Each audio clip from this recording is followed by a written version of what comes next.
Boa noite a todos. Inicialmente, eu agradeço o Departamento de Cultura e Eventos, Dr. Humberto Borges Durso, o Dr. Alessandro, que sempre me recebe com carinho nessa casa. É uma grande honra. Para nós advogados, o ano começa antes do Carnaval, nós começamos efetivamente a trabalhar antes do Carnaval, né? Não temos essa prerrogativa, né? Nosso período de descanso é menor, a nossa responsabilidade é maior. E eu trouxe esse tema. Plano de saúde é um oceano sem fim, tamanhos os problemas que vem enfrentando, a ANS vem tentando administrar os problemas. Eu vou fazer, inicialmente, a introdução de praxe, depois, pontualmente, a gente vai discutir nessas outras questões.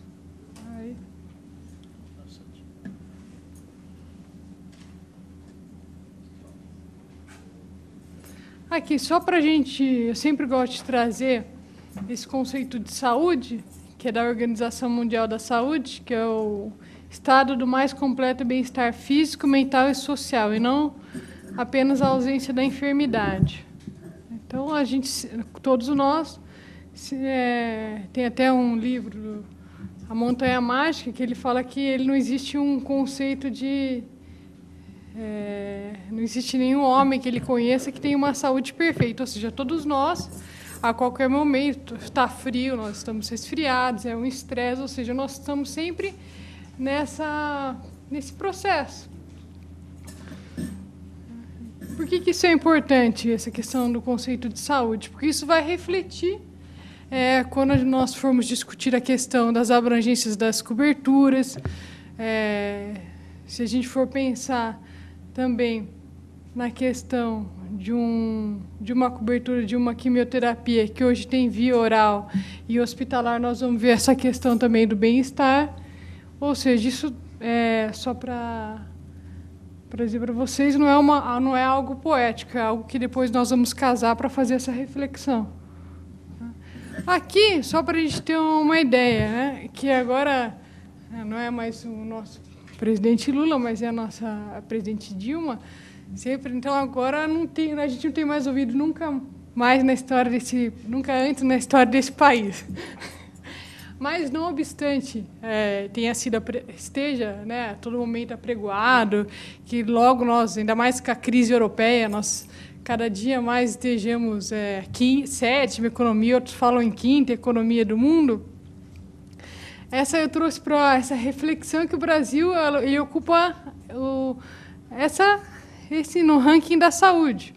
Ou seja, então, quando a gente pensa, não é só a questão da saúde e da economia estarem atreladas no quinto lugar. Tem que ver aquele índice de desenvolvimento humano, né, que a Organização das Nações Unidas muito bem coloca. Por quê? Porque de nada adianta nós estarmos na quinta ou na sétima economia do mundo se a maioria da população não recebe, em contrapartida, serviços públicos de qualidade. Se, por exemplo, assim como está tendo uma grande oferta de crédito, se a população também não é educada a consumir, ou seja, acaba se endividando muito mais. Então, essas questões a gente tem que fazer essa reflexão.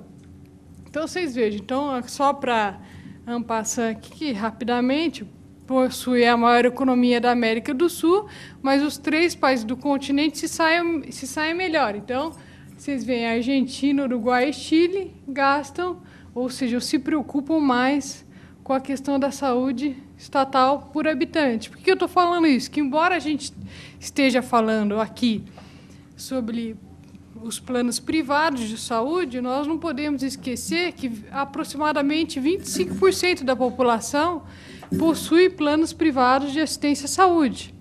E o resto da população precisa da assistência estatal, da assistência do SUS. E nós também nunca sabemos quando iremos precisar do SUS. Por quê?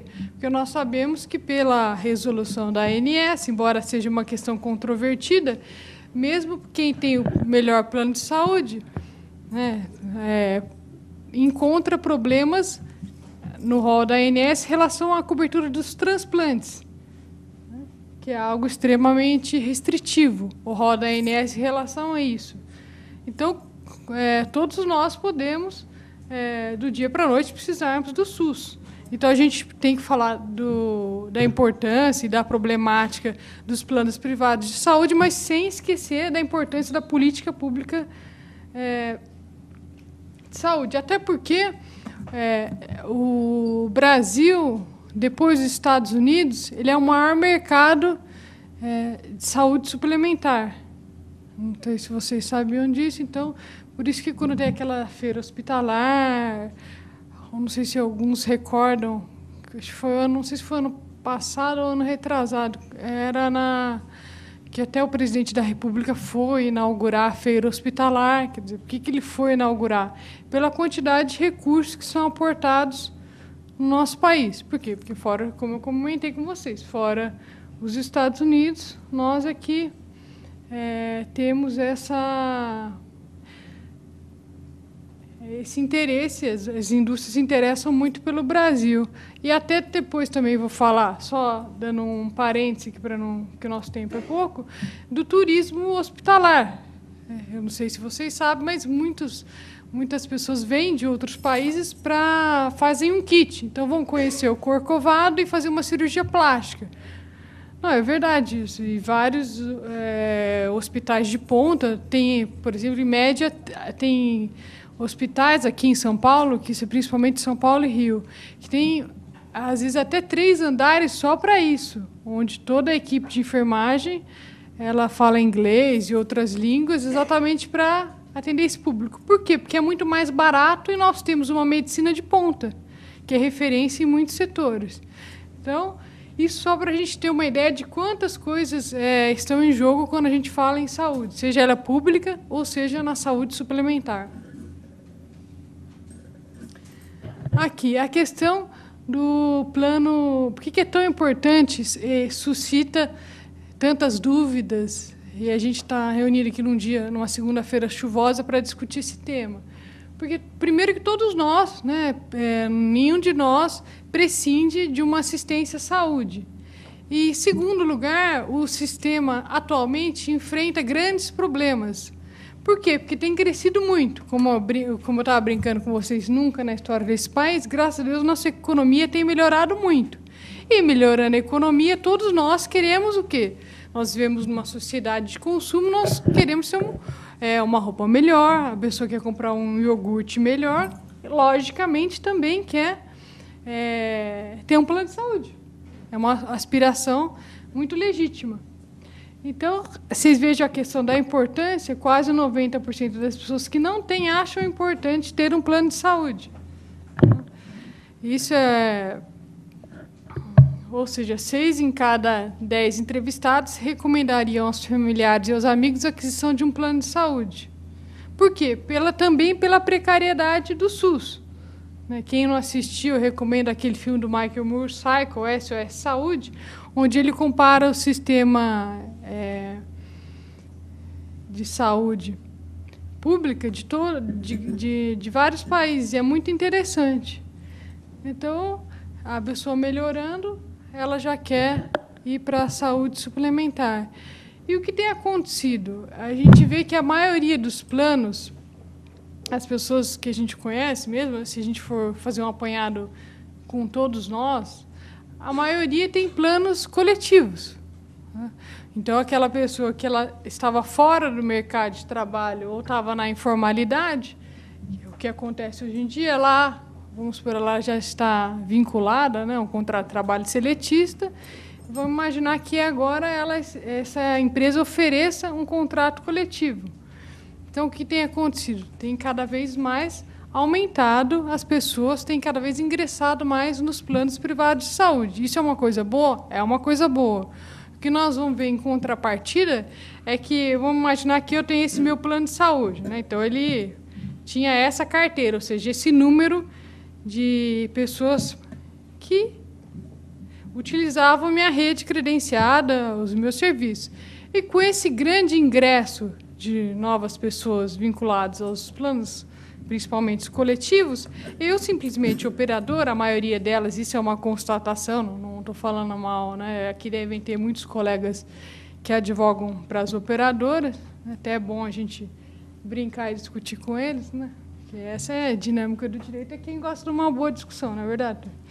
Então, o que aconteceu? Não houve o redimensionamento. Então, mesma quantidade de leitos hospitalares, eu continuo, operadora, e cada vez entrando mais pessoas. Então, é isso que é um dos grandes desafios que a gente tem visto. Tanto que agora várias resoluções, tem que ter prazo para marcação de consulta. Todo mundo fala, meu plano de saúde virou um SUS. Não é assim que a gente ouve? Não consigo marcar consulta, não consigo marcar um exame. Por quê? Por essa questão. Se eu fosse mais consciente, um capitalismo, cá entre nós, usando um termo, né, com perdão da palavra, uma coisa mais lúdica, mas um capitalismo que respeitasse a dignidade da pessoa humana, que não fosse tão selvagem, né? Dessa maneira, logo que entraria mais clientes, eu aumentaria também a minha rede. Mas não é por isso que nós estamos vivendo essas situações cada vez mais dramáticas. E outra questão é a concentração no setor. Isso não ocorre só na questão dos planos privados de saúde. Vira e mexe, a gente vê o CAD, o Conselho de Administração e Defesa Econômica, também se debruçando sobre as fusões, sobre as concentrações do setor. Então, isso é algo que vem crescendo muito. É um fato que é notório, então eu posso falar aqui que também não estou falando ferindo nenhum direito, mas a gente sabe que o grupo A1000, por exemplo, ele anda comprando muitos. Então, ele incorporou a Medial. No Nordeste, ele tem comprado muitas operadoras, ou seja, isso é bom. Em termos, é bom. É bom na parte que ele tem uma estrutura, ou seja, não há aquela grande preocupação que a gente tem também com pequenas operadoras, que elas não têm aquele suporte econômico, né? E elas acabam indo, não à falência, porque um plano de saúde não pode falir, ele tem que ter liquidado extrajudicialmente pela lei dos planos de saúde, pela lei da ANS, mas, enfim, mas é ruim a questão da concentração. Por quê? Porque todos nós sabemos que quando não tem, quanto mais concentrado, menos a nossa possibilidade de escolha e o preço também fica na mão de poucas pessoas. Isso é uma lei de mercado. Então, só trouxe isso para a gente ter uma ideia, né, de quão concentrado está o setor. Até outro dia, aquele plano, acho que é Linux, não é? Lynx, foi comprado também pela A1000, salvo engano, mas acho que é isso mesmo. Até o pessoal ficou muito preocupado. Mas, então, isso é uma problemática também. Aqui. Então, só voltando aqui, eu estava falando para os senhores. As companhias do setor de saúde na Bolsa de Valores têm um ano promissor. Porque é exatamente que a gente esse panorama que eu estava desenhando aqui com os doutores. Graças ao aumento da renda, o mercado fica de olho em empresas de plano de saúde, laboratório, dentre outros. Então, é um mercado extremamente promissor. Há muitos anos atrás, acho que eu até comentei aqui com vocês, acho que eu até comentei aqui já com o doutor, que a Philips, que na época a gente imaginava a Philips e pensava em televisão, aparelho de som, mas essa empresa que é da Holanda, ela há muitos anos, pela expectativa nossa de vida, que está cada vez mais alta, ela passou a investir exatamente nos aparelhos médicos. Então, ultrassom, ressonância magnética, vocês repararem, né? Espero que não precisem. Espero que vá ao cinema, vocês sempre se dirigam ao cinema, ao teatro. Mas, se por acaso vocês se repararem, né, estiverem acompanhando alguém, né? Não estou desejando que ninguém se submeta e fique doente, né? Não é nenhum mau agouro aqui no começo do ano. Mas, se alguém for passear num hospital ou acompanhar alguém, vai reparar essa questão que a Philips tem também investido muito nisso. É que a questão do que a gente só passa a questão dos muitos usuários e menos leitos. Então é só aqui também não vou ler que seria extremamente cansativo, mas para vocês verem como cresceu, né, e ao mesmo tempo aqui até os hospitais falam isso. As operadoras venderam mais planos em comparação com os leitos. Esse é um problema que deve ser solucionado pelas empresas e não pelos hospitais. A ANS, que regulamenta, que deveria, sem dúvida nenhuma, esse é um papel da ANS, da Agência Nacional de Saúde Suplementar. Aliás, eu tenho uma postura muito crítica em relação à ANS, porque ela tem uma lei específica, que depois nós vamos citar, e ela foi criada para quê? Para regular o setor. Isso acho que vocês lembram na época do Fernando Henrique, quando vieram as agências reguladoras. Que antes a gente não tinha esse panorama. A gente tinha, lembra que o pessoal tinha telefone, que alugava telefone? Então, era uma outra época. Então, houve todo um redimensionamento do Estado, né, o Estado neoliberal. Nós vamos discutir aqui se é bom ou se é ruim esse modelo ou não, mas é um modelo vigente, não vai...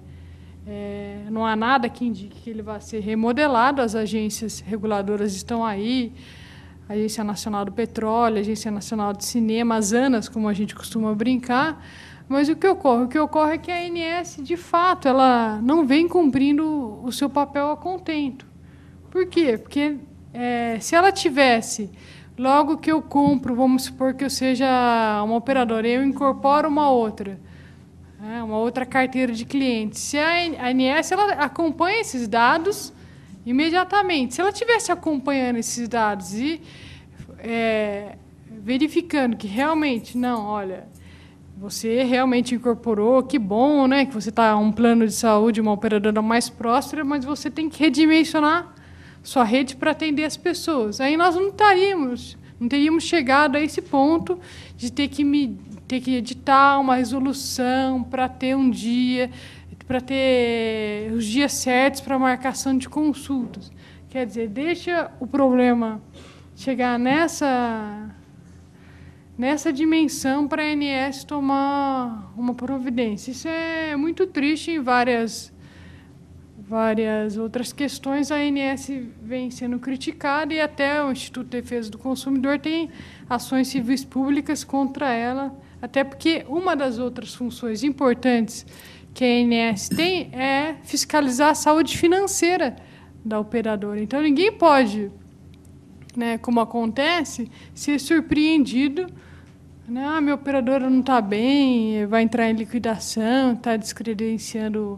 Quer dizer, isso, não, em regra, pela função que ela tem legal, não poderia acontecer, e a gente vê acontecendo diariamente. O que é muito triste, daí a nossa visão tão crítica da atuação da ANS. Mas é claro que é um formato, se a gente for pensar em Estado, extremamente novo. Essas agências não existiam, agora que existem. Mas a gente tem que, pelo menos, se o modelo vai ser esse, aperfeiçoá-lo. Então, só para a gente fazer um breve, mas brevíssimo histórico, a gente tem essa cronologia do setor de saúde suplementar. A gente tinha as autogestões, Banco do Brasil, CACI, Sabesp, Fundação CESP. O que significa autogestão? Significa que eu mesma, vamos supor, vamos imaginar que eu tenho uma empresa e eu resolvo, em vez de contratar um plano coletivo da Mil, da Unimed, eu mesma faço um plano para mim. Então, por isso que chama autogestão. As medicinas de grupo, as Unimeds, que são muito fortes, principalmente no interior de São Paulo, e também o seguro-saúde, que tem uma pequena diferença. Então, é só um breve histórico para a gente entender um pouquinho e como que nasceu essa questão da preocupação, porque antes o Brasil já teve uma assistência à saúde pública muito boa. E quando ela começou nessa modalidade de autogestão, ela começou principalmente nas montadoras de veículos automotores. Por quê? Porque as montadoras eram muito boazinhas, olha só que maravilha. Não, que elas estavam preocupadas com a taxa de absenteísmo, ou seja, na questão de você está faltando, você está deixando de produzir para mim. Então, eu vou te dar um plano de saúde para você ficar mais saudável, trabalhar mais para mim e me dar mais lucros. Então, nasceu assim, dessa preocupação das empresas de proporcionarem planos de saúde próprios aos seus funcionários para que eles não ficassem doentes e logo rendessem mais. É muito simples. Aqui, então, essa regulação, a intervenção estatal para corrigir falhas do mercado, instrumentos de incentivo financeiro, controle. Agora tem uma outra resolução da ANS falando sobre a questão da prevenção, né? É algo interessante. E se eles gostam, porque eles falam, né? Eu brinco até quando eu falo às vezes quando eu leciono com os alunos, que se eu tivesse uma operadora de planos privados de saúde, eu dava a academia grátis para todo mundo, porque seria um investimento muito bom, né? Mas ninguém tem essa visão. Eu brinco com eles, se vocês forem gerir um plano de saúde, é ótimo isso, né? A prevenção, sem dúvida, em termos econômicos, e até para a imagem da empresa, né? A empresa que cuida de você, né? Que nem aquela propaganda, né? Que vem o helicóptero. A gente tem a impressão que o House vai descer. O House vai descer com a sua equipe para nos salvar. É uma maravilha, né? Porque a gente também falar um pouquinho da... Embora não seja o tema da palestra, eu tenho que falar um pouquinho também da questão da publicidade, que a gente vai verificar a questão da propaganda. A propaganda, como vocês sabem, pelo Código de Defesa do Consumidor, vincula, né? Então, se eu tenho um folder ou um explicativo que o corretor me deu, dizendo que eu tenho tais e tais coberturas, e depois que eu assinei o contrato, nada daquilo se mostrou realidade, né? Aquela brincadeira, né? Enquanto você está no paraíso, depois que você assinou o contrato, você está no inferno. Quer dizer, o direito não se serve a uma situação dessas. Então, nós temos várias decisões judiciais condenando tanto o corretor como a operadora, ou seja, condenando todo mundo a prestar o que eles ofereceram, ou seja, aquele mundo paradisíaco tinha que se transformar em realidade. Senão, a gente não tem ética nenhuma nesse setor. E aqui, a questão, por que se resolveu regular? O setor foi crescendo muito, as queixas dos usuários, isso antes da lei dos planos de saúde. Para vocês terem uma ideia, ainda que nós hoje tenhamos muitos problemas, principalmente essa questão que tem crescido agora com os novos ingressos das pessoas, sem o devido dimensionamento, antes da gente ter a lei dos planos de saúde, não tinha ANS, então quem vendia plano de saúde estava vinculado à SUSESP, né, ou seja, seguros em geral, e todo mundo podia vender, que é aquela máxima, né, o princípio da legalidade, que não é proibido, é permitido. Não havia legislação específica, então até existiam funerárias que vendiam plano de saúde. Então era um kit interessante. Vocês imaginam, vendiam um plano de saúde, né, uma venda casada, né, doutor? Também na época não tinha o Código de Defesa do Consumidor.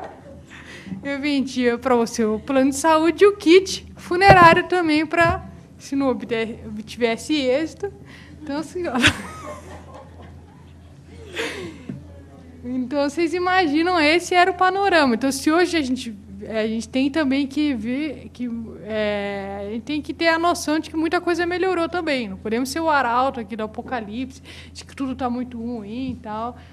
Foi um grande avanço a lei dos planos de saúde. Fora aquelas cláusulas, né? Só que até o STJ teve que editar uma súmula, né? Porque ainda hoje nós temos contratos antigos que ainda existem. Se vocês procurarem, vocês encontram, que tem aquela cláusula maravilhosa de que você só pode ficar 30 dias na UTI. Né? Porque depois de 30 dias você já deve estar um pouco entediado. 30 dias já está muito bom. Depois disso, você tem que ir para outros áreas. Você pode ir para o shopping, né, para o bosque, para 30 dias está muito bom. Aliás, 30 dias é demasiado. Então, isso antes não havia. Então, a questão dos conflitos, relacionamento entre público e privado. Então, as operadoras tiveram, assim, para elas foi horrível. Por quê? Porque elas estavam 30 anos navegando assim, como elas, né, como elas queriam. Não havia lei específica, como eu já falei para os senhores, então tinham vários tipos societários, livre cobertura. Então, por exemplo, eu não poderia fazer contratos onde eu não cobriria doenças, síndrome de Down, etc. Não havia lei, então poderia excluir os usuários. Também as carências, né? 3 anos para você esperar para ter um filho, não havia lei. Então, esse era... E aí nós tivemos esse Estado regulador, ele vem com a Constituição Federal de 1988. Porque aqui a gente tem que fazer um primeiro divisor de águas. Que nós temos a Constituição de 1988, que não temos como deixar de citá-la, porque ela tem um capítulo sobre saúde, e ela que permite que a saúde seja explorada pela iniciativa privada. E também a Constituição Federal de 88, que diz, né, determina que o legislador elabore um Código de Defesa do Consumidor. Por isso que a gente ouve tanto falar que o Código de Defesa do Consumidor ele tem uma índole constitucional. Por quê? Porque a Constituição que mandou que o legislador elaborasse o Código de Defesa do Consumidor. E depois, por isso que eles falam marco legal da Lei dos Planos de Saúde. Porque vocês lembrem, é só marco legal, porque não existe 30 anos sem legislação, só vocês lembrarem da funerária, vocês lembram do marco legal. Que, às vezes eu brinco, o pessoal fala, não entende, né? O que é esse marco legal? Né? Não, marco legal é a Lei dos Planos de Saúde, muito simples, é uma questão singela, que antes era brincando aqui, era uma terra sem lei. E aqui é importante, quando a Lei dos Planos de Saúde foi promulgada, o objetivo era que ela regulasse todo o setor. Então, os contratos novos, ou seja, os que fossem promulgados após a Lei dos Planos de Saúde, os antigos, mas por ser uma norma de ordem pública e interesse social. Mas entraram com uma ação direta de inconstitucionalidade, as operadoras, e o Supremo até hoje não julgou o mérito, mas liminarmente disse que não, que a Lei dos Planos de Saúde só se aplica aos contratos celebrados a partir da sua vigência, e não os contratos antigos. Isso só para vocês terem uma ideia. A ideia era que a Lei dos Planos de Saúde regulasse todo o setor. Mas o Supremo entendeu que não poderia ser aplicada retroativamente aos demais contratos. Por que isso é importante? Que hoje nós temos ainda 2 universos. Né? Se vocês forem pegar o cliente de vocês, o cliente pode ter tanto um plano que esteja sobre a égide da Lei dos Planos de Saúde, plano antigo. O que a gente chama de um plano antigo? Antigo em relação à Lei dos Planos de Saúde. Aí o pessoal pergunta, mas esse plano antigo ele fica totalmente desassistido, desassegurado em relação às coberturas? E se ele tiver essa cláusula da UTI de 30 dias, como é que vai ficar? As questões que surgiram na época e que aos poucos foi se discutindo cada vez mais. Não, por quê? Porque o Código de Defesa do Consumidor, quanto a esse, não houve nenhuma questão, uma norma de ordem pública, interesse social e de índole constitucional. Então, ela se aplica, sim, a todos os contratos de plano de saúde, seja eles novos aqui, em relação à Lei dos Planos de Saúde, ou antigos. E mesmo os planos que foram celebrados depois da Lei dos Planos de Saúde, eles também sofrem, graças a Deus, a proteção do Código de Defesa do Consumidor. É o que a professora Cláudia Lima Marques fala do diálogo das fontes, né, que é uma expressão muito bonita, que às vezes confunde as pessoas. Eu falo assim, eu brinco com as pessoas. É um diálogo, as leis estão conversando e se entendem muito bem. Então, o Código de Defesa do Consumidor conversa com a Lei dos Planos de Saúde, no bom sentido.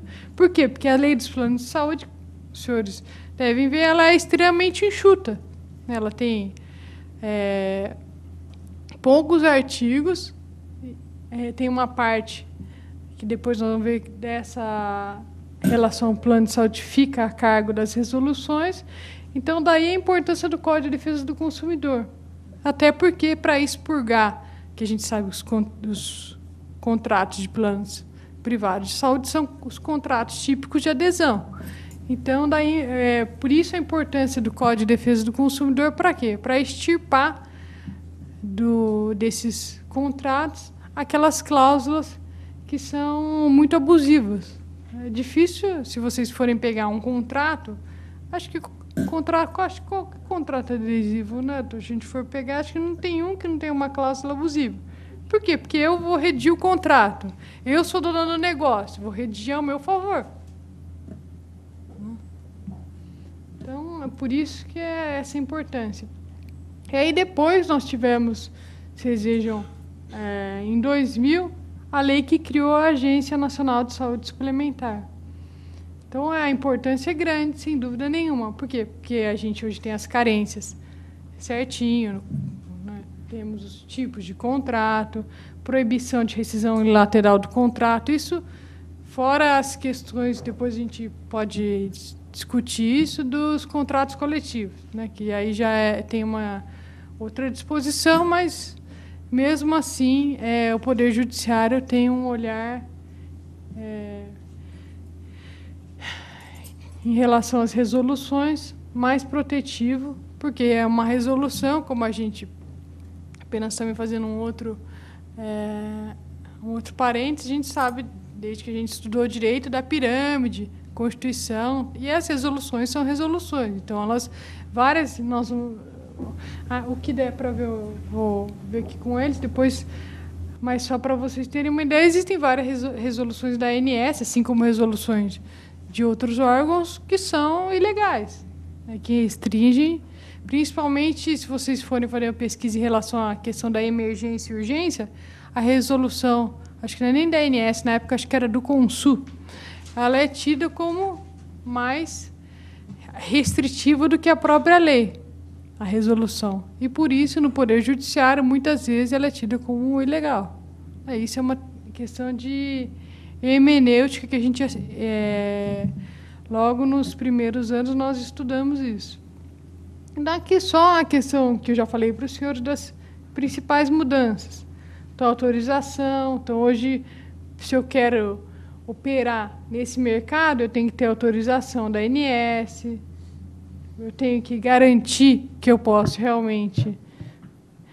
A ANS pode intervir, ou seja, se eu não estou indo bem financeiramente, a ANS vem e ela decreta um regime de intervenção até que eu volte a caminhar economicamente e acerte a situação. Muitas vezes ela deixou de fazer isso. Infelizmente, tem ações judiciais, como eu comentei, do Instituto de Defesa do Consumidor contra a própria ANS em relação a isso, mas a gente tem que esperar que isso não ocorra mais, né? A gente tem que rezar bastante para isso, para que ela realmente se preste ao seu papel, que é o que está na lei. Se vocês forem ler a lei que criou a ANS, né? E a ANS também sofre uma grande crítica, não minha, mas de todos os estudiosos que têm o olhar a favor do consumidor, né? Logicamente que quem advoga para as operadoras vai advogar para os operadores, e o olhar dele é um outro olhar. Mas que a ANS, a questão dela dizer que ela não regula todo o mercado. Então, a ANS, ela fala, agora ela tem melhorado, ela tem até se flexibilizado mais, mas antes ela ainda fala que ela só regula os contratos novos, os antigos não. Então, ou seja, se é uma agência para regular todo o setor, fica uma coisa até meio esquizofrênica, falar, não, eu regulo esses, que são os novos, os antigos não. Quer dizer, não tem como isso, né? O setor, você está regulando o setor de saúde suplementar, seja os contratos novos ou antigos.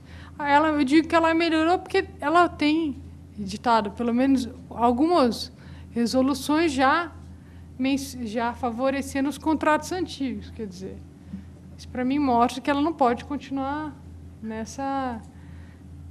nesse viés, né? Não tem como. da questão da cobertura integral obrigatória, proibição de seleção de risco, rescisão unilateral do contrato, isso que a gente já viu. E aqui os princípios da regulação. Por quê? Porque é uma matéria extremamente tormentosa, porque são vários atores no setor. Nós temos as operadoras, como citamos agora, nós temos também os prestadores de serviço, nós temos visto os médicos fazendo vários movimentos, tanto no nível federal como estadual. A Ordem tem acompanhado isso também de perto, através das suas comissões. Por quê? Pela questão dos honorários. Então, a operadora aumenta a mensalidade e paga, por exemplo, uma quantia de R$10 ou R$15 para o médico. Quer dizer, aí também não é razoável. Eu acredito que nenhum de nós imagine que uma contraprestação que o médico receba desse patamar seja... Por isso que há muito descredenciamento, os médicos, no começo da profissão, ficam, depois vão embora. Aí, depois, outro dia, o pessoal fala, meu médico sumiu. Não, não é que ele sumiu do seu plano de saúde. Por quê? Porque ele não aguenta também a questão dos consumidores e a questão da indústria de materiais, equipamentos e medicamentos, que também tem interesse nisso tudo. Como eu comentei com os senhores, o nosso mercado, a feira hospitalar, é uma das... Depois dos Estados Unidos, se bem que os Estados Unidos está indo tão mal, que logo acho que nós vamos ser o primeiro, né? Então, isso tudo envolve grandes interesses. Por quê? Porque daí nós temos uma discussão, até existem muitos estudiosos que acham que deveríamos ter várias especializadas. Assim como tem várias especializadas da família, deveria ter para a questão da saúde. Por quê? Porque muitas vezes a questão da prótese é a discussão. Às vezes, realmente, o médico quer aquela prótese, que aquela prótese é melhor. Mas, às vezes, ele tem o interesse em colocar aquela prótese. Porque, para quem não sabe, assim, via de regra, né, vamos dizer que assim, apenas uma pequena parte dos médicos, que é uma parte ínfima, recebe um percentual da prótese que ele coloca, né? Então, isso também gera... Por isso que, cada vez mais, até agora, não se sabe como, mas o Conselho Federal de Medicina tenta, né, que as indústrias farmacêuticas, de materiais, não se atrelem tanto aos médicos dessa maneira, mas é difícil. Tanto que, para vocês terem uma ideia e visualizarem bem isso, quantos anos que nós já temos a lei dos genéricos? Que a lei de genéricos manda? O médico colocar na receita o remédio, não o remédio de grife, mas o médico coloca o remédio de grife. Aí, outro dia, eu estava discutindo isso com uma colega, ela falou assim, não, mas aí você vai lá na farmácia e pede o remédio genérico. Eu falei, sim, mas não é todo pacato cidadão que sabe que aquele remédio que o médico colocou de grife tem também genérico. E outro, tem aquelas pessoas que falam assim, não, mas se ele receitou esse, vai ver que o genérico não faz o mesmo efeito. E eu não vou me arriscar. Né? Então, tem tudo isso. Então, vocês vejam como é difícil regular esse setor. Por quê? Porque os interesses são múltiplos, né? São muitas pessoas envolvidas. Aqui é lógico que eu só coloquei só para eu lembrar, não é para cansá-los, não. Mas, como eu disse, a Constituição Federal, a gente tem na área da saúde, para quem for elaborar as petições iniciais e fazer as defesas, sempre eu aconselho a citar, e os juízes citam sempre o princípio constitucional da dignidade da pessoa humana, né, que está no artigo 1º, é um dos fundamentos da nossa República.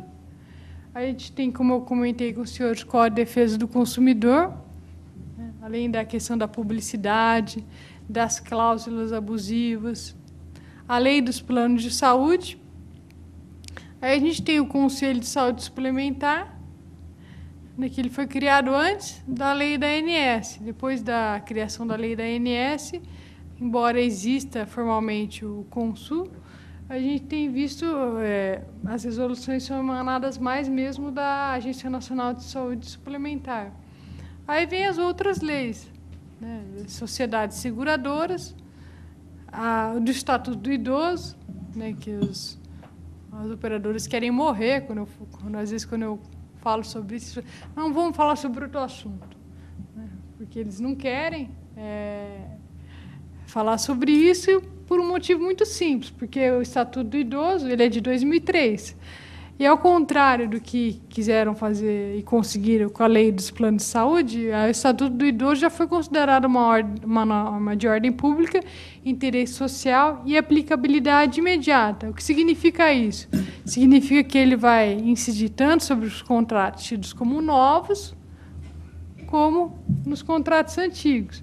Ou seja, logo, as operadoras têm uma síncope, que elas falam que não, né, que elas querem voltar àquele direito antigo patrimonialista, né, o contrato faz lei entre as partes. Onde já se viu isso? Está no contrato. Se ele assinou, ele devia saber o que ele estava fazendo. Mas como devia saber o que estava fazendo? Não tinha essa lei. Não, mas essa lei é nova. Vai quebrar o setor. Né? Aí eles começam, né, que é esse cantilena, o setor vai quebrar o setor. Né? Aí basta você pegar os balanços, é um setor altamente lucrativo. Já vi até um desembargador que ele falou que ele colocou na sentença. Ué, se está tão ruim assim, muda de ramo, né? Mas são essas questões. E as diversas resoluções. O que é mais trabalhoso nessa área são as resoluções. Por quê? Porque se vocês acompanham, cada dia tem uma resolução da ANS. Ou seja, uma norma nova da ANS. Para vocês pesquisarem, vocês entrando no site da ANS, vocês pesquisam. Mas aí que está. Cabe a nós, advogados, verificarmos, no caso concreto do nosso cliente, se aquela resolução da ANS, se ela está de acordo com as legislações às quais ela está subordinada, ou seja, aquela famosa verificação da legalidade até da constitucionalidade da resolução. Então, a gente tem várias resoluções, súmulas, portarias. Algumas até foram boas, né? Teve uma que até tive que elogiar. Um dia eu falei, nossa, nunca na história do meu país aqui eu consegui elogiar alguma coisa. Mas que foi uma súmula recente, também, salvo engano, do ano passado, que a ANS publicou dizendo que se em relação à união homoafetiva, então, se houvesse uma união entre pessoas do mesmo sexo, o plano de saúde era obrigado a colocar o companheiro ou a companheira como dependente. Falei, nossa, que beleza, né? Alguma coisa ela está trabalhando, não está tudo perdido, está tudo perdido. Então, é esse emaranhado de normas que acaba trazendo uma dificuldade tamanha para quem vai advogar. E outra, conseguir estar atualizado. Por quê? Porque, como os problemas são pontuais, o setor tem enfrentado esses diversos problemas que eu andei conversando com os senhores, cada vez mais a ANS vem editando resoluções. Aqui, até só fazendo um desabafo aqui, a lei dos planos de saúde ela teve uma modificação que falou que ela é obrigada a cobrir a questão do planejamento familiar. Eu até cheguei a escrever um artigo. É um artigo só que eu escrevi. Mas eu achei o máximo, né? Então, a lei veio e colocou planejamento familiar. Eu não sabe, você pode perguntar para qualquer pessoa o que você entende sobre planejamento familiar. Sobre, né, métodos contraceptivos e também o planejamento de uma família. Por isso que chama planejamento familiar. Não é assim? Eu acho uma coisa simples. Aí, logo em seguida que foi modificada a lei, a ANS já veio falando que não, que era só uma questão do DIU, de uma pílula anticoncepcional. E até hoje não vejo a hora de ter alguma. Não há, pelo menos eu desconheço, pode ser que haja, né, no Brasil, mas não há nenhum julgado que eu conheça em relação a isso. Por quê? Porque, na minha opinião, se vocês pegarem, eu tive a paciência de pegar toda a discussão, os anais no Congresso, quando foi modificada a lei dos planos de saúde, incluído o planejamento familiar. Aí, o que os deputados, os senadores falaram? Não, nós queremos que as pessoas também que queiram ter filho tenham acesso à inseminação, à fertilização. E vem a ANS, por isso que eu adoro a ANS. Vem a ANS e fala que não, que é só em relação a DIU, só o que é barato, né? Porque o critério é economicista, o que é barato. E aí eu escrevi esse artigo e depois eu vi que um ilustre colega da operadora comentou o meu artigo. Ele falou assim que realmente, por uma questão econômica, iria, se fosse nessa minha interpretação, iria quebrar o setor, tal. Mas que, em termos de interpretação jurídica, teríamos que realmente é uma situação perigosíssima. Perigosíssima, uma situação óbvia, planejamento familiar. Nós temos até isso garantido pelo SUS. É lógico que o SUS tem um problema de orçamento muito grande, mas se acho que acho que até que aquele Hospital Pérola, não é ele que faz, ele não oferece isso? Acho que, salvo engano, é um desses, não me lembro, né? Referência nessa questão, ou seja, se na Constituição o SUS, né, delega toda a saúde, né, está vinculada também, nada mais justo. Então, eu acho que eu estou falando isso porque eu adoraria que vocês propusessem uma ação, né, se vier algum cliente de vocês querendo, porque eu acho que eu gostaria de ouvir o Poder Judiciário, que se vai quebrar o setor ou não, né? Como dizia aquele maravilhoso presidente, quem não tem competência não se estabeleça. Agora, está na legislação. A legislação foi criada para isso. A ANS interpretou um critério econômico. Quero ver o Poder Judiciário. É só, eu puxei lá, vocês puxam a discussão, está bem clara. A lei foi criada exatamente para isso. Para que as pessoas possam ter inseminação, uma fertilização que tenha plano privado de saúde. E vem a ANS com essas, né, maravilhosas interpretações. Por isso que eu tento, às vezes, né, não ter um olhar tão amargo, assim, não ser uma pessoa tão rancorosa, mas é difícil. Aí a gente vê aqui a questão dos danos, do dano moral. Para a gente ter uma ideia como o dano moral ele é, em termos históricos, recente, na nossa legislação, antes da Constituição Federal, simplesmente o dano moral era tido como algo que não era passível de indenização. Se nós formos pensar em termos históricos, 1988 para cá, é algo muito recente. Então, antes, qualquer dano moral era um mero aborrecimento, sinto muito, né? Você sente, chora na nossa casa, mas não há o que se fazer juridicamente. Mas Pontes de Miranda já entendia que os padecimentos morais deviam, sim, serem objeto de estudo de ressarcimento. Ele até coloca aqui o desgaste dos nervos, a moléstia, a tristeza, projeta-se no físico, são danos de fundo moral e consequências econômicas. Ou seja, tem essa reverberação. Tanto que nós vamos ver hoje essa questão da indenização por danos morais, né, que é algo muito singelo. Que o cliente chegue também, às vezes, é uma coisa natural, ele fala assim, eu sofri um dano moral. Porque ele sofreu mesmo. Mas daí, para ver se ele é juridicamente indenizável, está aí que nós temos que fazer essa análise. Mas essa questão só para a gente... Então, aqui, só por uma questão de construção aqui dentro da ordem de hierarquia, ele está previsto na Constituição Federal, tá? A questão da indenização do dano moral. A gente hoje tem dano moral, assédio moral, bullying. Então, a gente tem a impressão que isso sempre foi algo tutelado, mas não. Antes da Constituição, isso era algo que pode esquecer, meu filho, circulando, que não aconteceu nada com você. Essa era a imagem do direito, porque era um direito extremamente patrimonialista. Hoje, não. Então, aqui, A previsão também no Código de Defesa do Consumidor, então, a efetiva prevenção e reparação dos danos morais. No Código Civil do Miguel Reale, que ele também fala, ainda que exclusivamente moral, ou seja, ele achou importante repisar nesses termos, né?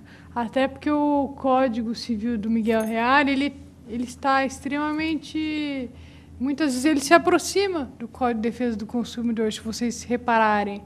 Ele não fala cláusula adesiva, às vezes ele usa a expressão aderente, ou seja, já é um outro viés, já é um código preocupado com a função social da propriedade, realmente. Então, inclusive, muitas disposições dele nós podemos usar também na seara do direito do consumidor e dos planos de saúde. Aqui é a súmula, que é de 92, que são cumuláveis as indenizações por dano material e moral oriundo do mesmo fato, que só também uma outra observação em relação ao Poder Judiciário brasileiro. Por quê? Porque o Poder Judiciário brasileiro, ao contrário do que ocorre em outros países, principalmente nós que somos banhados pelos seriados americanos, pelos filmes, nós crescemos assistindo isso e continuamos assistindo isso. Então, lá é diferente. A questão do advogado pode fazer publicidade na televisão, o dano moral ele tem um caráter indenizatório muito mais forte e construído de outra maneira. Agora, no Poder Judiciário brasileiro, não. Ele é extremamente conservador, né? E o Tribunal de Justiça de São Paulo também. Talvez seja também um dos mais conservadores. Por quê? Porque ele teme muito o enriquecimento ilícito. Eu acho que não precisaria ser dessa maneira. Mas, seja como for, a gente vê na prática muitas situações que, para nós, configura um dano moral e o juiz fala isso é um mero aborrecimento, né? Quantas vezes nós não vimos isso? Mero aborrecimento. Aí vem o cliente e fala isso porque não foi com ele. Né? Não, nós também pensamos isso, mas é algo da nossa própria construção. Pode ser, paulatinamente vem se modificando. Por quê? Porque antes, na área de discussão contratual, em relação envolvendo os planos privados de saúde, também não se admitia. Achava-se que não, que era uma discussão contratual. Poderia se discutir cobertura, dano material sofrido, mas dano moral não. É algo muito recente. Então, só para a gente ter essa visão. Aí, eu trouxe algumas jurisprudências, só para vocês terem uma ideia de... Porque o cliente vem, né? E tudo é dano moral. Para o cliente, tudo é dano moral, porque ele está sofrendo. Se ele está sofrendo, tudo é dano moral. Ele está errado? Não. Ele não está errado. Se eu estou sofrendo, é um dano moral. Na linguagem dele, no conhecimento dele, e muitas vezes, na prática, ele está realmente sofrendo um abalo. Mas daí nós temos que verificar se juridicamente convém pedir uma indenização por dano moral. Então, esse julgamento, agora de setembro de 2011, a gente vê que não são, dentro ainda desse olhar do nosso Poder Judiciário, que é extremamente conservador, são apenas alguns casos. Por isso que eu trouxe algumas jurisprudências. Aqui, injusta a recusa de cobertura por parte do plano de saúde, a condenação em pagamento de dano moral, quando a negativa agrava o contexto de aflição psicológica do segurado, ultrapassando os limites do mero desconforto ou aborrecimento. Então, é isso que o Superior Tribunal de Justiça, foi ele que começou a entender que as indenizações são devidas. E a tese é exatamente essa, que a pessoa doente, dependendo do tipo de negativa de cobertura, tem a sua saúde abalada, porque vamos imaginar que a pessoa esteja vitimada um tipo de câncer e tem uma negativa do plano de saúde. E, além disso, agora ela já está correndo risco de morte. Então, agora ela tem que se deparar em contratar um advogado. Não é verdade? Vamos colocar no... Não é difícil se colocar no lugar desse cliente para ver que realmente é uma situação. Mas, lógico que não é, como nós vamos ver, qualquer dissabor, né? Que isso é muito subjetivo.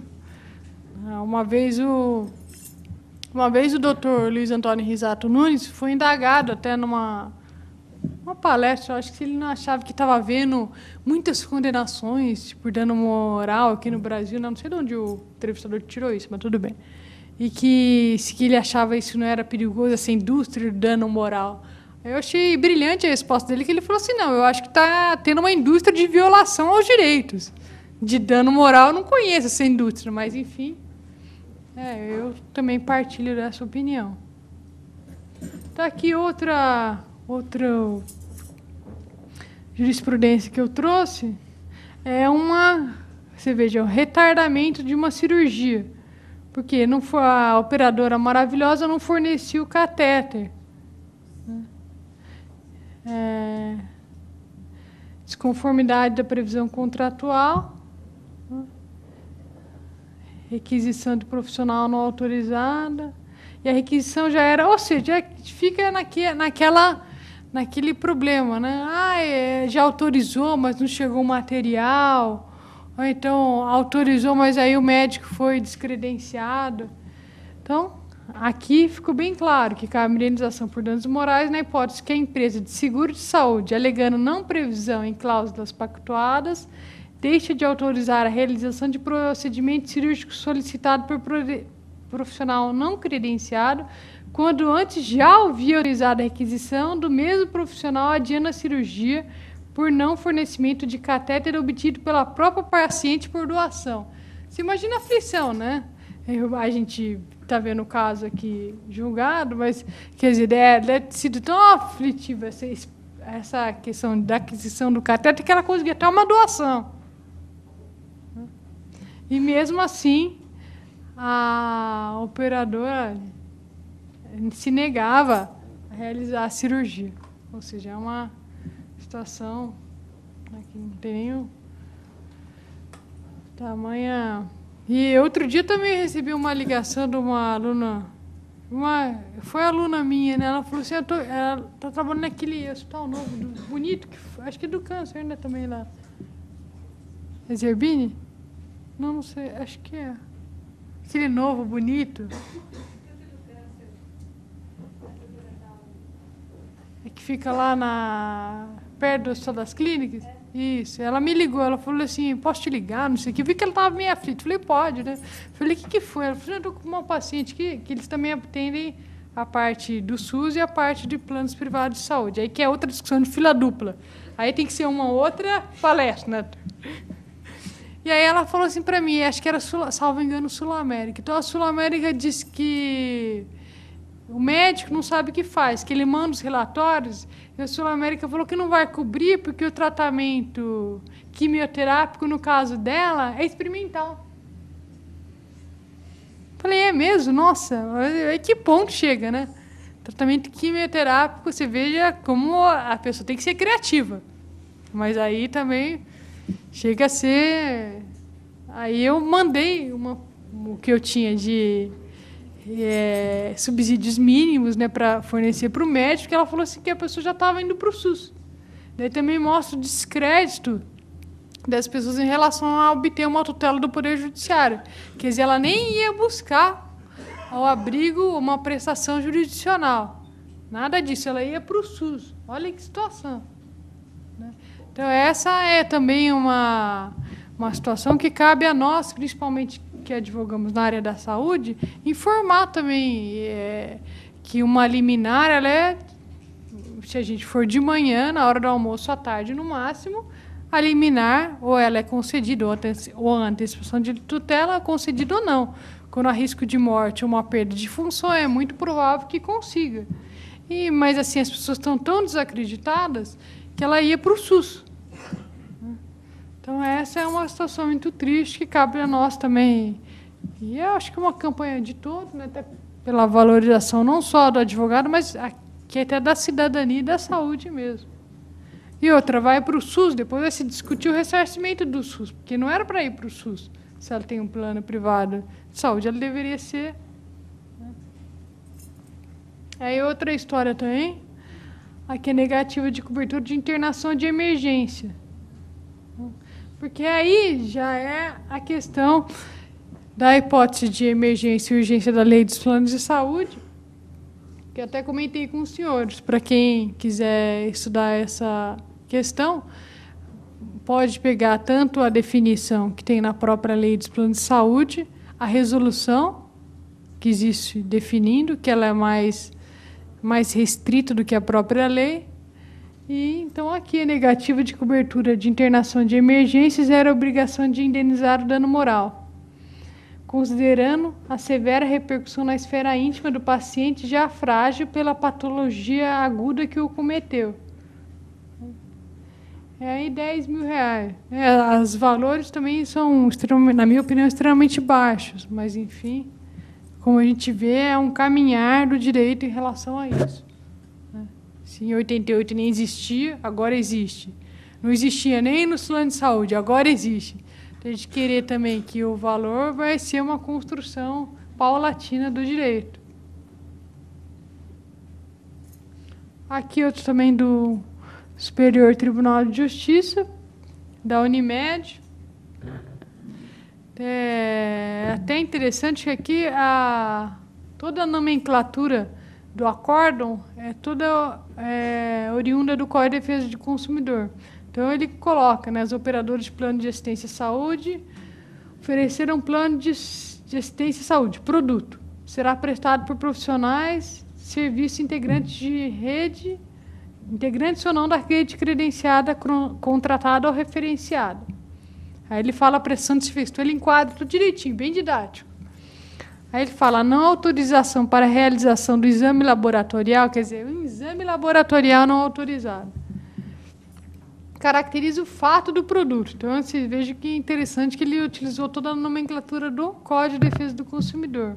Pois, além do vício, não autorização para a realização do exame laboratorial, nos termos do entendimento da Corte, comportamento abusivo por parte da operadora, extrapolando o simples descumprimento contratual ou a esfera do mero aborrecimento. Então, a questão de um simples exame laboratorial. Então, isso também já é um julgamento de 2011, cada vez mais o Poder Judiciário, eu que tenho acompanhado, eu acho que ele se mostra mais sensível, porque se fosse antes, ia falar, é só um exame, não era assim? Agora não, é só um exame, não, é um exame. Né? Qualquer exame já aflige. Desde que seja conosco. Então, aqui, você tem um plano de saúde, você quer realizar um exame e não tem autorização, está se negando a prestar. Então, aqui eu achei interessante toda que eles colocaram toda a nomenclatura do Código de Defesa do Consumidor. Aqui é outra, esse já é de 2007, quando já começou foi bem início desse entendimento mais humanista e mais inconsoante, eu acho que com a dignidade da pessoa humana mesmo. Mero descumprimento não gera dano moral. Então, vocês vejam que essa é a regra, né? Entretanto, se a recusa infundada de cobertura pelo plano de saúde, é possível a condenação para a indenização psicológica.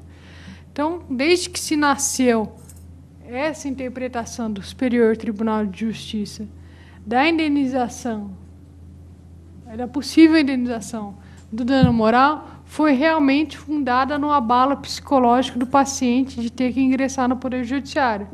Foi assim que nasceu esse entendimento dessas jurisprudências. E quem já passou por isso, quem já assistiu as pessoas passarem por isso, realmente é algo que a gente fala, meu Deus do céu, até onde as operadoras podem ir com esse tipo de de negativo. Aqui, a questão do stent, né, que é relativamente... Agora está mais popularizado, mas antes não. Né? Previsão contratual para a realização do cateterismo contém em si a mesma autorização para o uso dos meios necessários para a efetividade do procedimento. Então, foi um plano de saúde e foi uma discussão sobre cobertura ou não do stent. Por quê? Porque o que a gente sempre ouve e estuda é que a gente celebra um contrato, tem até, pode ser o contrato antigo, pode ser o contrato novo, que tem até, depois eu vou falar brevemente sobre o rol da ANS, mas seja como for, se ele cobre o mais, por que ele não vai cobrir o menos? Então, é a mesma discussão da quimioterapia oral. Então, se o plano de saúde está obrigado a cobrir a quimioterapia, o tratamento oncológico como um todo, por que ele não pode cobrir a quimioterapia oral, que além de ser mais barata, o cliente vai fazer em casa, de uma maneira mais... não tem risco de infecção hospitalar, etc. E aqui também, se a previsão, o entendimento foi o mesmo, se o contrato previa o cateterismo, não previa na época o stent, que nem existia o stent, provavelmente. Né? Porque não dá para a medicina, ela evolui muito mais rápido do que a redação dos contratos e do que a atualização do rol da ANS. Então, é a mesma questão do home care. Mesma questão que a gente pode fazer para o home care. Se o Poder Judiciário entende, se o contrato prevê internação hospitalar, por que não vai, se o caso for de um home care realmente para substituir a internação hospitalar, é mais barato? Eu tive um caso até que a família queria o home care e o médico autorizou em determinado momento. E a empresa não queria. Eu falei, é até mais barato, mas eles não queriam, porque diziam que não estava previsto, que não queriam, não iam home care. Aí eu entrei com uma ação, antecipação do tutela, o juiz deu home care, daí eles falaram assim que não. E assim eles cumpriram a ordem judicial. E nisso, a família, mas como assim? Conseguiu, mas o home care não é instalado? Eu falei, mas eles estão descumprindo uma ordem judicial. Daí eu pedi até a prisão, né? Fui pedindo multa, o juiz deu multa, fui pedindo, o juiz deu tudo. Aí chegou uma hora que eu pedi a prisão, porque isso foi passando um mês. Ele falou, não, doutora, prisão entende que não cabe. Eu falei, então, mas o que cabe para o home care ser montado? Eu não sei mais o que cabe. Foi rolando as multas. Nesse meio tempo até conseguiram, acho que o coitado do meu cliente, ele chegou a falecer. Não, é verdade. E agora eu tô... E agora eu pergunto, será que ele não teria, logicamente, não estou dizendo que o plano matou, mas que abreviou a vida dele, abreviou. Porque uma pessoa de idade, ele teve uns problemas que estavam correlacionados com infecção hospitalar, a gente sabe. Mas não, aí conseguiram matar meu cliente, agora... Estou lutando no tribunal e o juiz não considerou esse dano moral, hein? Vocês vejam que coisa. A operadora descumpriu a ordem dele mesmo, mas ele entendeu que é apenas uma discussão da cláusula contratual que não... Morreu o meu cliente. Mesmo assim, não é dano moral.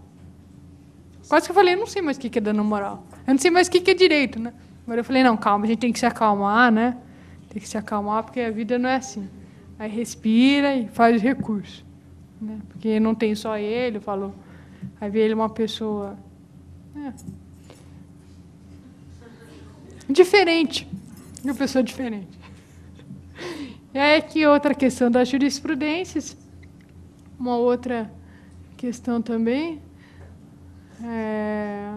Planos recusam indevida de cirurgias. Reconhecimento pelas instâncias de circunstâncias que excedem o mero descumprimento contratual.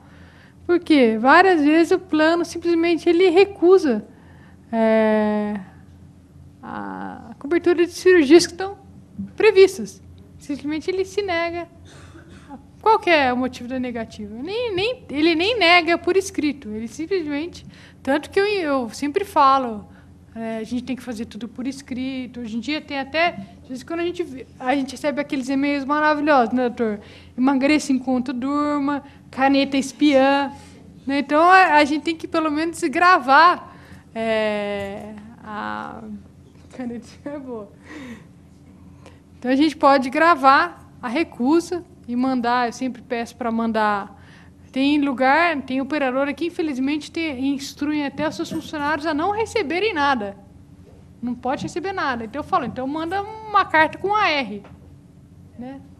Para a gente, porque a gente tem que produzir prova. Porque tem umas que chegam depois do Poder Judiciário e falam assim, como assim eu me neguei? Nem me pediram nada. A gente chega a ver isso, é verdade. Não me pediram nada, como assim? Estou aqui de inocente, você não me pediu nada. Então, a gente tem que tomar todo esse cuidado. Então, aqui a questão das coberturas das cirurgias. Então, também é algo... Até porque eles fazem, né, cá entre nós, que a gente estava falando da noção de cidadania, que é a nossa população, e que nós, como todos, fomos banhados por essa cultura de não reclamar, de que não vale a pena, etc. e tal. Então, se eu nego 100, e se nem, menos que... Eu já conversei com o pessoal da operadora, menos de 10% reclama, hein? Está negado, está negado. Chega em casa, chora, vai para o SUS. Então, vale a pena. Menos de 10% do pessoal reclama. Olha que beleza. Então, vale a pena eu continuar sendo nessa atitude em termos econômicos. Menos de 10% reclamam. Vão continuar negando. O negócio é bom. Né? Porque eles têm uma escala. Vocês não pensam que nada disso vem do além, né? Vem uma conjunção astrológica e eles negam ou eles não negam. É tudo feito com uma planilha. Quantos que a gente nega? Quem que vai para o Poder Judiciário? Quem que não vai? Vamos continuar negando, porque vale a pena. Então, tudo isso pode não ter uma lógica jurídica, mas uma lógica econômica e comercial vocês podem ter certeza que tem. Opa! Você tem. Aqui, essa daqui foi uma coisa espetacular, né? O convênio que se negou a dar uma cobertura a um tratamento radioterápico para câncer, uma autora de 81 anos, alegando que 122 aplicações de megavoltagem não estariam no rol obrigatório do procedimento do Ministério da Saúde. Né?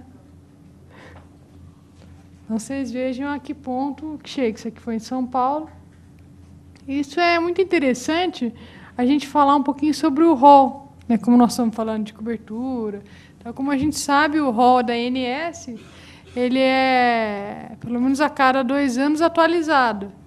Então, que nem essa última atualização teve a inclusão de cirurgia plástica pós-gastroplastia, que é aquela cirurgia de estômago que antes tinha aquela discussão, as cirurgias por videolaparoscopia, agora estão inclusas. Só que, assim, esse rol, graças a Deus, ele tem tido uma interpretação que as operadoras, né, sinto muito, né, mas para elas é muito ruim, para o consumidor, para o usuário do plano de saúde, é muito bom esse entendimento do Poder Judiciário. Por quê? Porque vários acórdãos, tanto do Tribunal de Justiça de São Paulo, acho que a maioria que eu pesquisei até foi de São Paulo, mas de outros estados também, falando que esse rol é uma obrigação mínima. Ou seja, não é porque não está no rol que sinto muito. Então, não está no rol, você não pode fazer nada. Não, de maneira alguma. Porque o entendimento do Poder Judiciário que tem crescido é que o rol é um patamar mínimo, mas não máximo. Então, ainda que a lei de plano de saúde ela fala, né, que uma das coisas uma das hipóteses de não cobertura são aqueles tratamentos experimentais, etc. Algumas poucas exclusões, mas dependendo da situação, até por uma questão do direito à vida, da dignidade da pessoa humana, quando há risco de morte, só tem aquela alternativa, e o médico diz que, naquele caso, deve-se tentar aquele tratamento. Tudo isso, obviamente, a gente tem que estar respaldado pelo médico. Porque, às vezes o cliente fala, isso, aquilo, e o médico não quer se envolver, não faz nenhum relatório. Aí nós não podemos fazer nada. Porque, sem dúvida nenhuma, o que o Poder Judiciário entende, e é a maneira mais lúcida, é que quem tem que dar o diagnóstico e o tratamento é o médico. O que a gente vê, na verdade, é que as operadoras hoje elas estão clinicando. Né? Elas estão clinicando. Se você falar com os médicos, eles vão falar para vocês, olha, o que é mais difícil operar é simples. Difícil eu conseguir colocar o paciente na mesa de cirurgias passando pelo plano de saúde.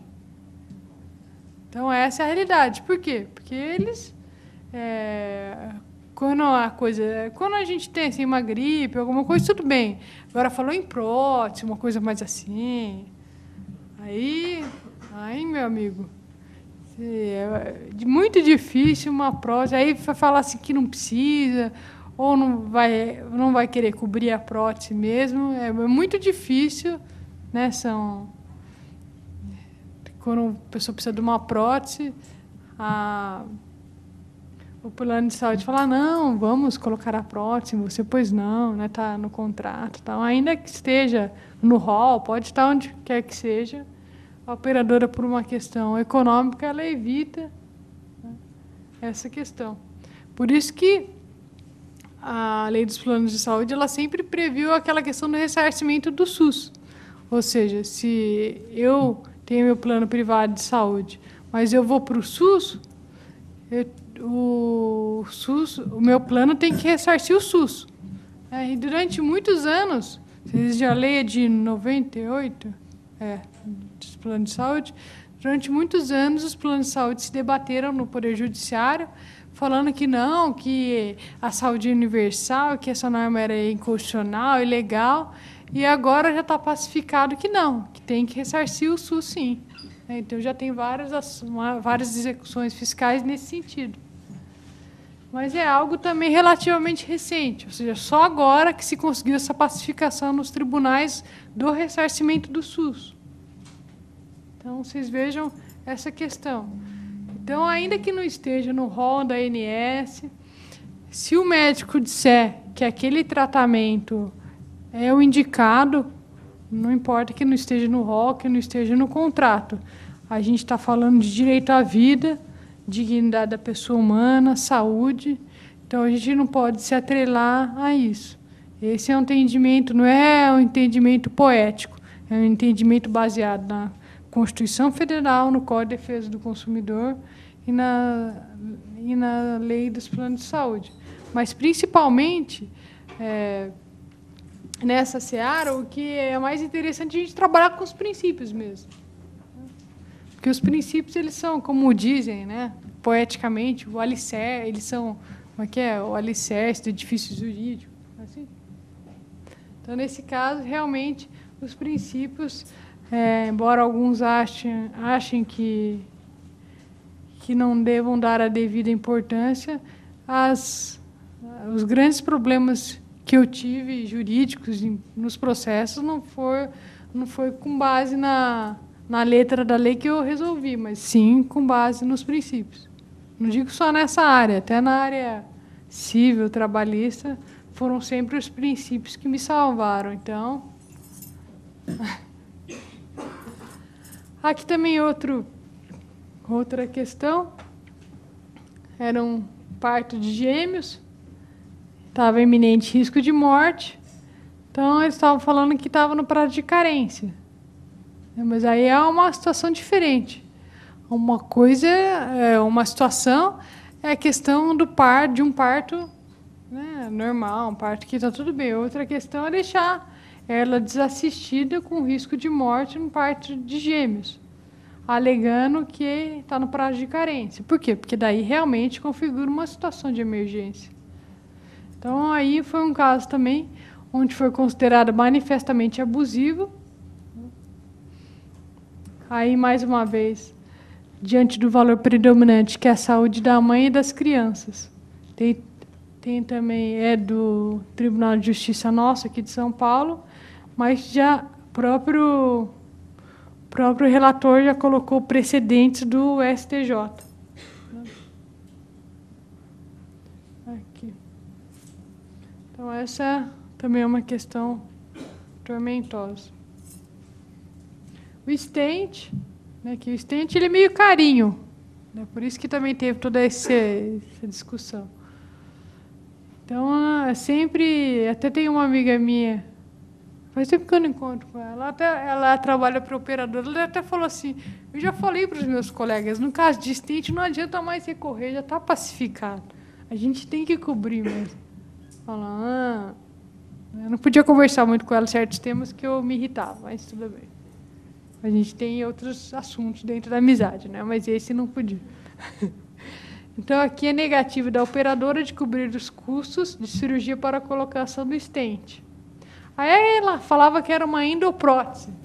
Ou seja, ela queria, né, logicamente, de uma maneira também, como o Fernando Pessoa diria, utilizando um verbalismo de orgulho inútil, queria excluir essa cobertura. Aqui, hipótese em que a limitação implica negativa de todo o atendimento. Então, ele fala, porque as vira e mexe, as operadoras elas falam isso. Eu cobro tudo, né? O hospital, a cirurgia, só não cobro a prótese. Né? Vocês vão pegar, vocês já devem ter visto milhares de casos assim. É uma maravilha. Menos a prótese. Ou seja, para que serve, então, o plano de saúde? A pessoa fica pensando. Aí ela vem procurar você e fala, não, mas como assim, né? Tudo menos a prótese, né, doutora? Aí você fica, cara, você não, logicamente que não tem razoabilidade para ninguém, nem para uma pessoa que não entenda de direito, mas ela entende, ela não é porque ela não entende de direito que ela não entende de lógica. Então, ela sabe que realmente... Aqui também uma das coisas que acontece muito é descredenciamento do hospital. Então, no 8º mês de gestacional. Então, nesse caso, ela foi indenizada. Até se ela tivesse entrado na justiça, ela poderia, né, ainda que o hospital tivesse descredenciado quando a pessoa está fazendo um tratamento, o entendimento do Poder Judiciário é que ela pode terminar o tratamento naquele hospital ou com aquele médico, ainda que seja descredenciado o hospital. E assim, a ANS fala, né, tem todo um procedimento. Então, se vai descredenciar um hospital, tem que pedir autorização da ANS, tem que colocar um do mesmo padrão, tem que comunicar. Só que, assim, na prática, a gente vê assim, que as pessoas são comunicadas quando ligam, ou então quando vão até lá. Sua carteirinha desse plano, sinto muito, nós estamos atendendo vocês, mas não. Você não está sabendo? Não, aqui não, aqui não. Vocês aqui não. Então, infelizmente, é essa a notificação que os nossos clientes recebem.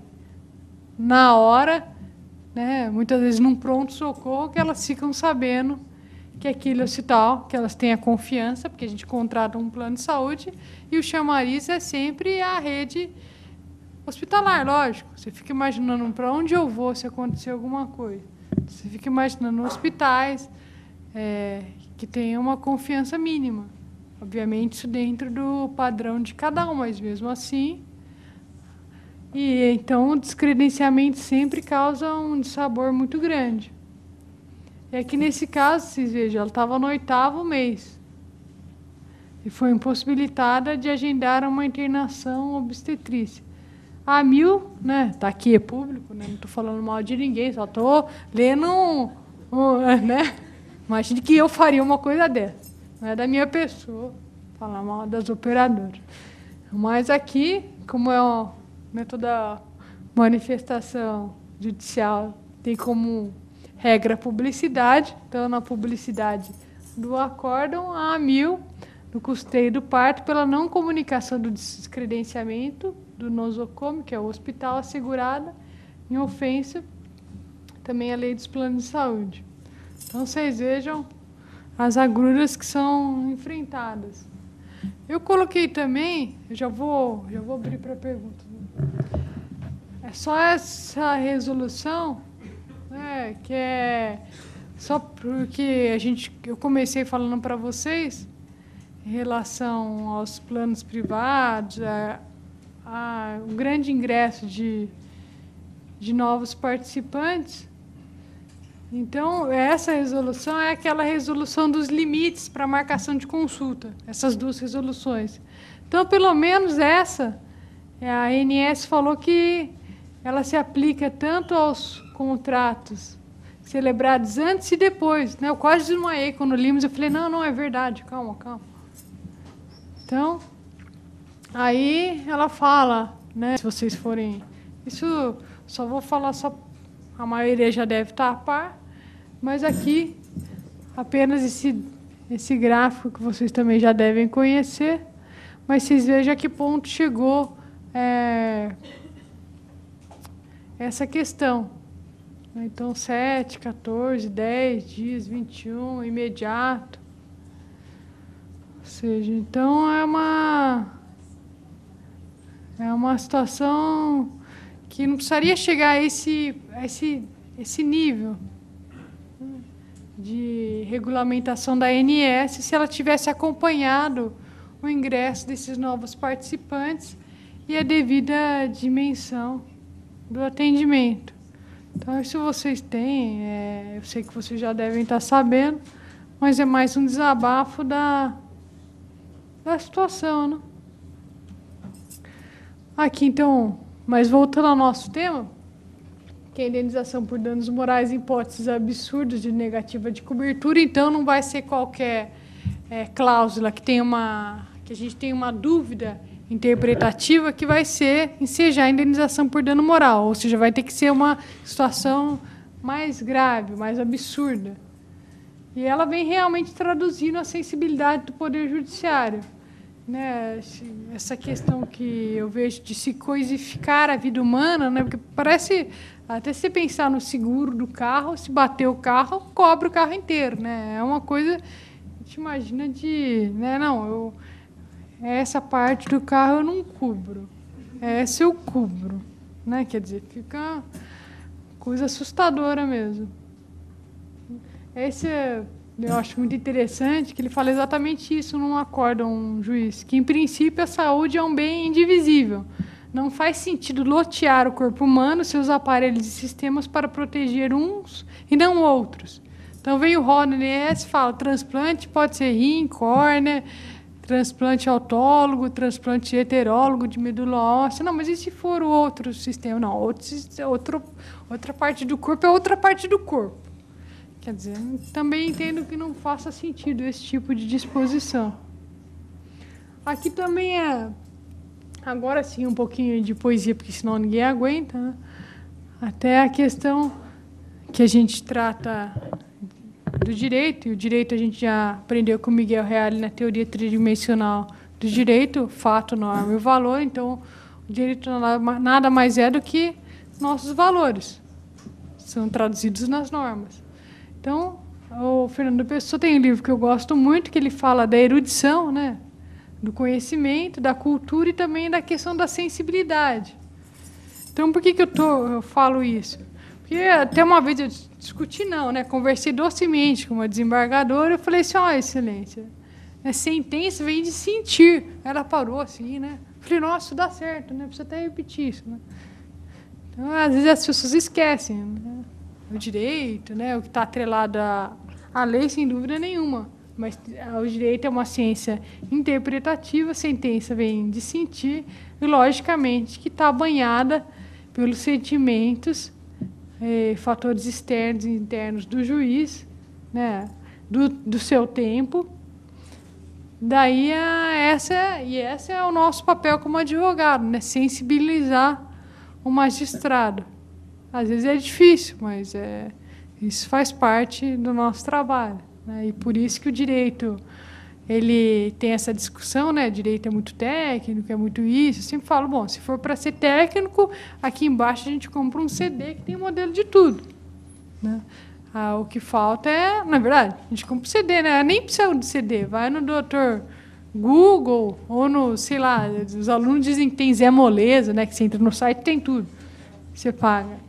Mas não é para isso, não precisa, né? Ninguém consegue, cá entre nós, não é dessa maneira que se vai construir uma tese em nova jurisprudência. Nós vamos conseguir isso e essas novas decisões exatamente mexendo com a sensibilidade. Obviamente que essa sensibilidade não vai ser divorciada de toda uma interpretação, mas se a gente tem um princípio constitucional dizendo que um dos princípios fundamentais é o da dignidade da pessoa humana, eu acho que não é tão difícil. Eu acho que nós temos, todos nós temos um bom arcabouço para lidar com isso. Então, eu acho que era isso mais que eu tinha para falar para vocês. E depois, para poder abrir e ouvi-los, devido ao adiantado da hora também, para não cansá-los demasiadamente, agradeço a paciência com que me ouviram e deixo agora a abertura para debates, né, que acho que é mais interessante. Muito obrigada a todos.